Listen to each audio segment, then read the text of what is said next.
Bien, señores, recuerden que estamos aquí, que esto es Al Detalle, el programa de las grandes entrevistas en las tardes dominicanas. El licenciado, pero licenciado porque fue su primera carrera, él ya es doctor en economía, un hombre que ha dado clase, ha hecho muchos economistas en este país y que nosotros nos sentimos orgullosos, lo reitero, de estar entrevistándolo. Usted le hizo una pregunta que seguro él no la recuerde también, pero usted puede Sí, la recuerdo Yo le decía perfectamente. que si un aumento de la producción y de la productividad y un incremento salarial a nivel general romperían la inflación en República Dominicana. Bueno, es importantísimo ese aumento de productividad. Un aumento de productividad justifica un aumento de salario sin que haya presión sobre los precios. Eso es correcto.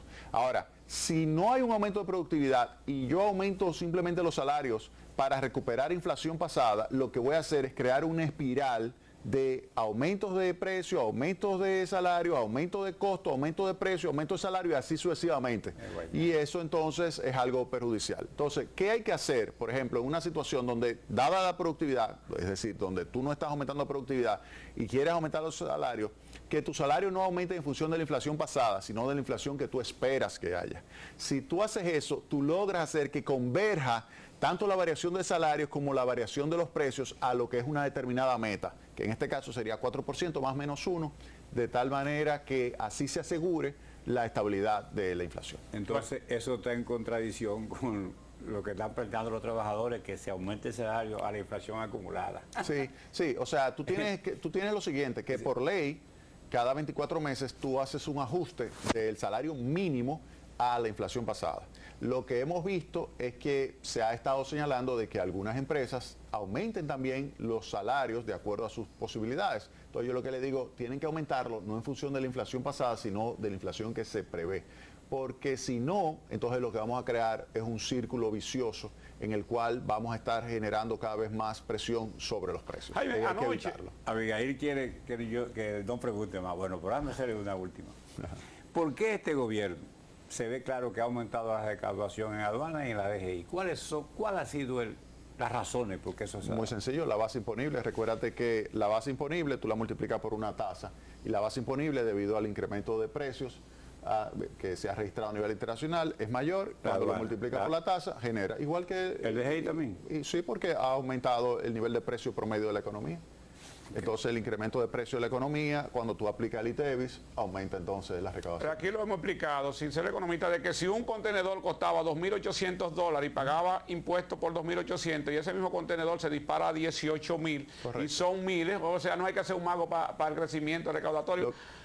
Lo que hay que hacer es un vanilejo comerciante que sabe bien cómo se calcula una base imponible. ¿Verdad que sí?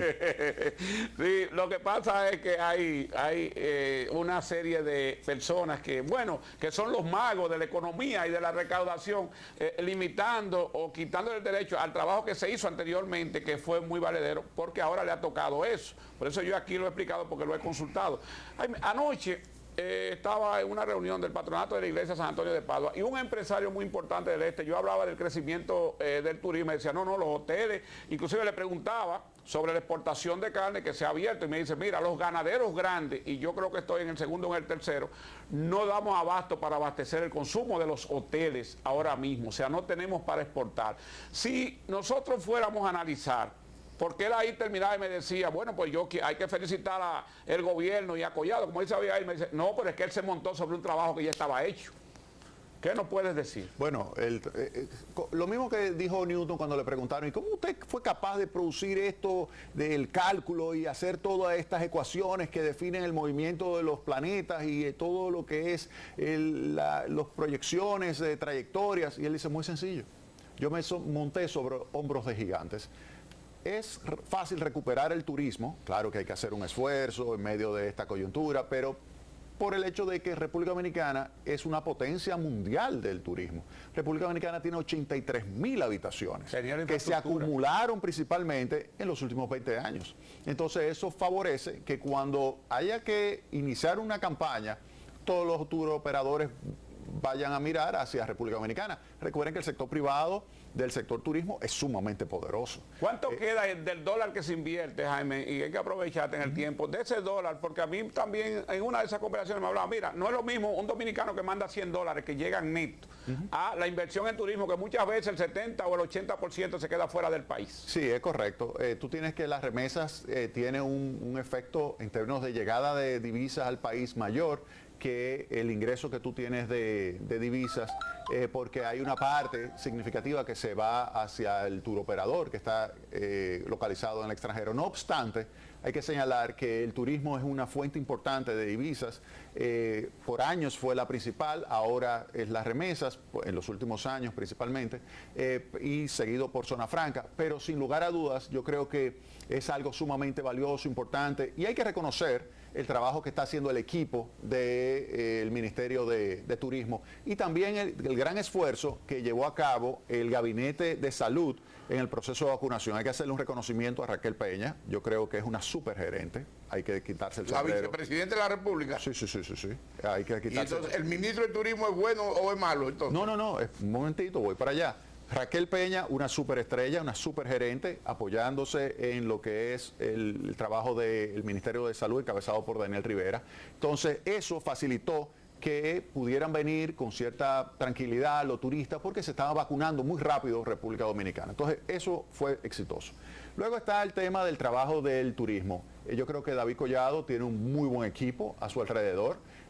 Hay unas profesionales en su entorno, que yo le llamo las chicas superpoderosas, que son muy, muy inteligentes, muy trabajadoras, y que obviamente que son Tami Reynoso, Jacqueline Mora y Patricia, las tres, Patricia Mejía, las tres son personas que han hecho un trabajo extraordinario y no cabe duda de que han favorecido lo que es la recuperación del turismo y obviamente dentro del contexto de lo que es el empuje que le ha dado el presidente Luis Abinader. Yo creo que eso la inversión extranjera ha crecido en los últimos 2 años. Mira, dentro del contexto de América Latina, la inversión extranjera se ha logrado mantener y este año se prevé que se registre una recuperación verdaderamente significativa.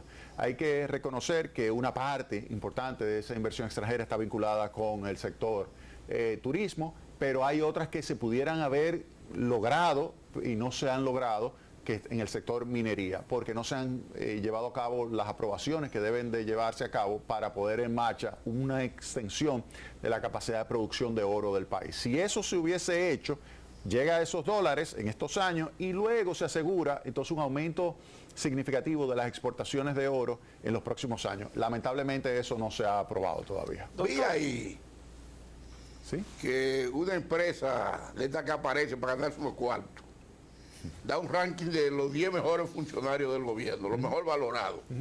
Precisamente estaba David Collado en los primeros lugares, pero estaba Raquel, la vicepresidenta, como en el 9º, 8º. Pero me chocó que señalando usted y otros economistas que el sector eléctrico es el gran problema, el handicap de este gobierno, aparezca como bien valorado el ministro de Energía y Minas. Mira, yo no conozco esa valoración y la metodología que se llevó a cabo para hacerla, no lo sé. Y lo que sí te puedo asegurar que el sector eléctrico necesita mucho empuje, mucho esfuerzo adicional. Las pérdidas de la distribuidora de electricidad en términos de gigavatios en porcentaje, o sea, coger gigavatios comprados y gigavatios finalmente cobrados, hacer ese ratio, es 37% las pérdidas que se generan, uno menos eso, serían las pérdidas que se estarían produciendo y eso está en niveles históricamente altos, muy altos.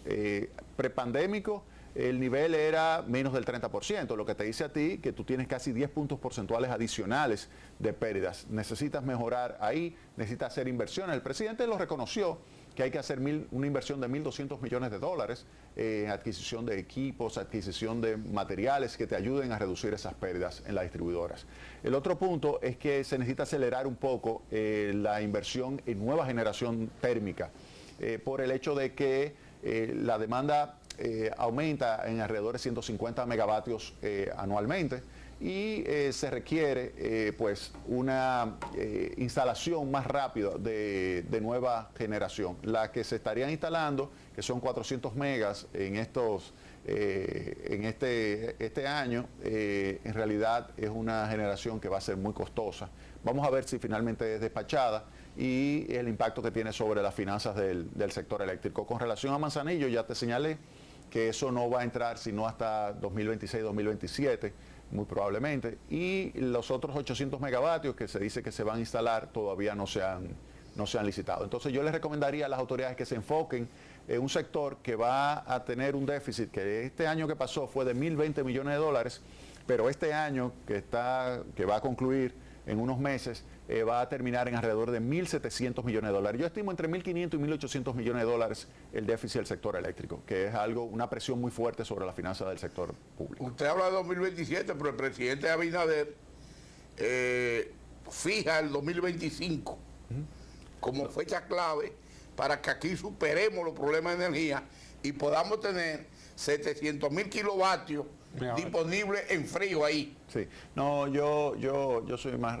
quizás, yo pasé por ese sector, sé lo difícil que es montar un proyecto de infraestructura como Manzanillo. No es fácil hacer un proyecto que lleve obra marítima, no es fácil levantar el financiamiento, no es fácil para el sector privado ejecutar ese proyecto, pero es un súper reto. Recuerden que son 2 unidades de 400 megas más una terminal de gas. Y si no se ejecuta esa de 400 más la terminal de gas, la otra no se ejecuta. Entonces implica ahí una cooperación importante de todos esos 2 bloques grandes económicos para ver si finalmente se logra ejecutar. Es un gran reto, un gran reto. Manzanillo es un súper reto para las autoridades. Ojalá que lo pueda hacer para el 25, pero yo pienso que es más hacia el 2027. Pueden apuntarlo ahí. ¿Se lleva la inflación al PRM del poder? Mira, la inflación se lleva a cualquier gobierno. De hecho, ya está pasando en Italia. Mario Draghi entró en una crisis, el gobierno. Al final tuvo que salir una superestrella de la economía, graduado en el Instituto Tecnológico de Massachusetts, un supereconomista que fue presidente del Banco Central Europeo, tuvo que renunciar. Y Boris Johnson del Reino Unido también. Y así va a ir pasándole factura a muchísimos otros países la inflación. En el caso de la República Dominicana, lo que hay que apostar es que en los próximos meses, puede ser, yo estimo entre 6 y 10 meses, puede verse, si no hay ninguna perturbación adicional externa, como por ejemplo algo que pudiera suceder, como es el caso de una invasión de China a Taiwán, si nada de eso ocurre, si no hay un recrudecimiento de la guerra en Ucrania, si no hay nada por el estilo, entonces se pudiera pensar que la inflación comience a reducirse gradualmente hasta llegar al entorno del rango del 4% más menos 1, es decir, de 3 a 5, más hacia el 5, la inflación en un periodo cercano a los 10 meses. Ese sería mi pronóstico. Doctor, usted hablaba ahora de que usted entiende que lo más sensato es que la proyección a nivel de electricidad sea para el 2027. No exacto, no para el 25. Pero si nos basamos en eso y que usted en un bloque anterior habló de la lentitud de los proyectos de un 33% por debajo y que a eso le sumó que con el tema del dinero que va a necesitar el gobierno para auxiliarse, van a tener que ralentizar más o parar del todo ciertas obras. ¿Cuál usted cree entonces que sería el % de obras que el gobierno va a poder presentar como realizadas para el 24 de las que ha anunciado? Bueno, recuérdate que Manzanillo es el sector privado que lo va a ejecutar en su totalidad. O sea, que el gobierno no tendría que poner un solo centavo, solamente va a poner un contrato de compra de energía. Y el reto es levantar los recursos para poder llevar a cabo esa inversión en medio de esta coyuntura internacional de aumento de tasa de interés. Ese es. Con relación a lo que tú señalas propiamente de qué porcentaje yo creo, mira, depende de si al final el presidente le mete el acelerador a la ejecución de obras públicas, tanto al Ministerio de Obras Públicas como al MIBET. Hay equipos buenos en ambas entidades. Yo conozco quizás más a la gente del MIBET, a Carlos Bonilla, que es un ingeniero joven, que es un extraordinario ejecutor. Y yo creo que si a él le dan los recursos, él ejecutaría de forma más acelerada la inversión. Es falta de capacidad, pública. que no hayan invertido, que el presupuesto tenga una gran lentitud o un porcentaje tan bajo en la inversión. Mira, eso habría que preguntárselo propiamente a los ejecutores. Yo lo que sí te puedo asegurar que hay recursos disponibles, porque uno lo nota en las cuentas públicas, en el Banco de Reservas, hay depósitos significativos, pero lo que habría que ver es si es que hay algún tipo de lentitud por los procesos propiamente de licitación o es propiamente del sector privado, no lo sabemos, porque recuérdense que se licita, lo toma el sector privado y lo ejecuta el sector privado. Entonces no sabemos dónde está porque no tenemos ese cronograma de ejecución. Jaime, tú pasaste por Punta Catalina y tengo que decirte públicamente algo que te decía en la pausa. El domingo en la tarde, como siempre, cuando voy a Sabana, me siento allá en un patio, en una enramada, y se hablaba de los apagones y decían, ¿y por qué no vuelven a poner? El señor que estaba, ahí olvidaba tu nombre, yo tuve que decirlo, cuando Danilo, que por aquí no se iba la luz, después que inauguraron Punta Catalina. Punta Catalina ha tenido una serie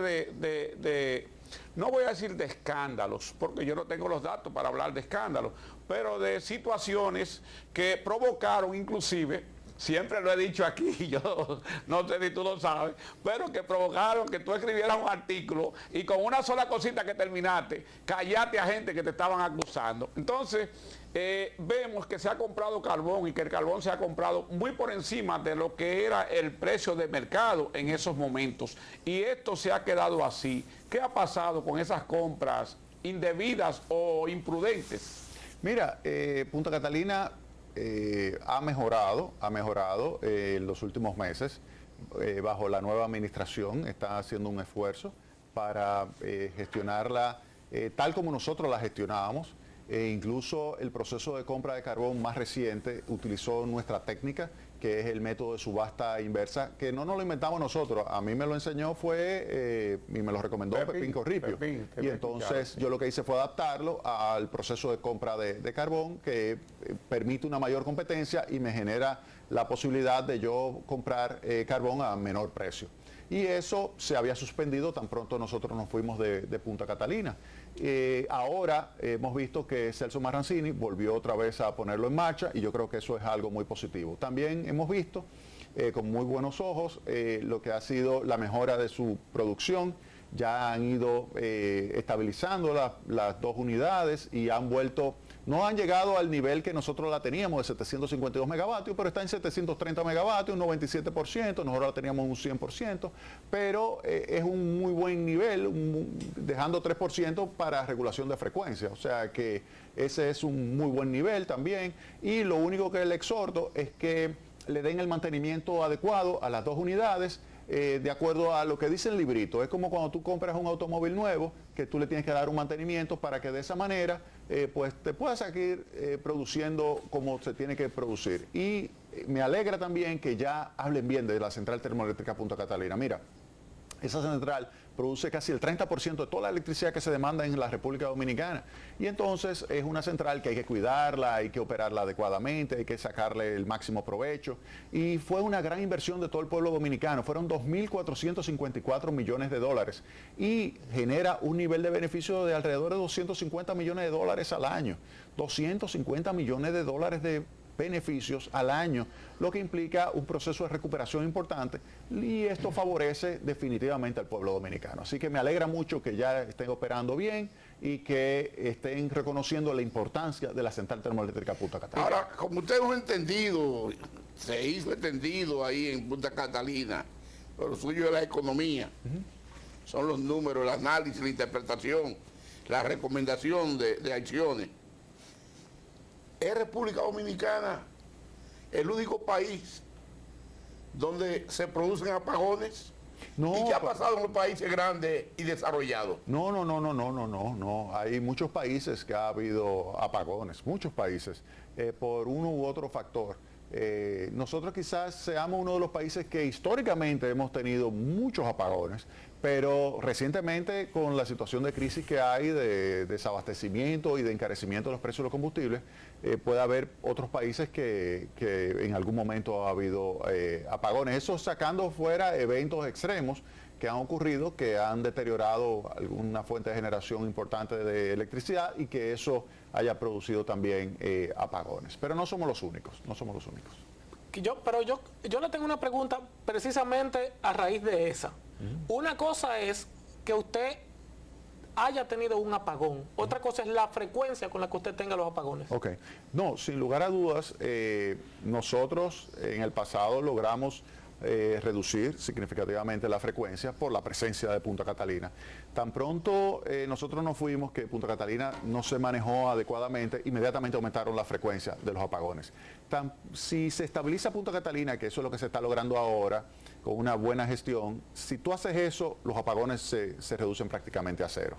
Si tú manejas bien las fechas de mantenimiento, es decir, de salida programada de las unidades de Punta Catalina junto con la salida programada de AES Andrés, que es otra de las grandes plantas, recuérdate que esa es 300 megavatios, y también la DPP y las 3 Coyentrix. Si tú manejas bien ese mantenimiento, tú logras minimizar lo que son las frecuencias de los apagones. Y eso, lo importante es saber darle una buena operación y un buen mantenimiento a esas unidades de generación. Si tú haces eso, con la oferta que tú tienes de electricidad ahora, tú logras reducir significativamente lo que es la cantidad de apagones. No quiero que se acabe el tiempo, que ya prácticamente estamos en el final. Danilo Medina coincidió, o Luis Abinader coincidió con Danilo Medina en un mortorio en San Cristóbal, en un velatorio. Pero yo soy de un campo, no un mortorio. En un velatorio en San Cristóbal. Ahí, bueno, pues conversaron por 25 minutos. Luego, al otro día, un funcionario importante del gobierno de Danilo Medina, que maneja también el área económica, se reunió con el presidente Luis Abinader. La gente ha comenzado a especular de que posiblemente se esté tratando una reforma fiscal. Jaime Aristi, que seguro que o lo llaman o le piden asesoría en cualquier intento de reforma. ¿Tiene alguna información? No tengo ninguna información sobre ese tema y no creo que antes de las próximas elecciones haya reforma tributaria. Si hay algún tipo de estudio que se puede estar haciendo, ya eso es otra cosa, pero reforma tributaria antes del año 2024 no habrá. Bueno, se dice que usted y Magín coinciden mucho con la administración de Luis Abinader. Jaime, un pleito muy grande. gracias, Jaime, por haber aceptado. Sé lo ocupado y lo demandado que eres y también lo que tienes que ver con pues la formación y tu programa particular, y de verdad que es un gran honor haberte tenido en el programa. Ojalá poder contar en lo que queda de año nuevamente contigo, porque gracias. De verdad que uno aprende, el pueblo se forma una opinión clara de lo que está aconteciendo. Muchas Nosotros gracias. De verdad te agradecemos mucho que hayas aceptado esta invitación. Gracias, para mí es un honor estar aquí. Y vamos a decirle al doctor Manuel Escoto, que se quedó fuera, que venga más temprano, porque es mejor arriba con presión y no abajo con depresión.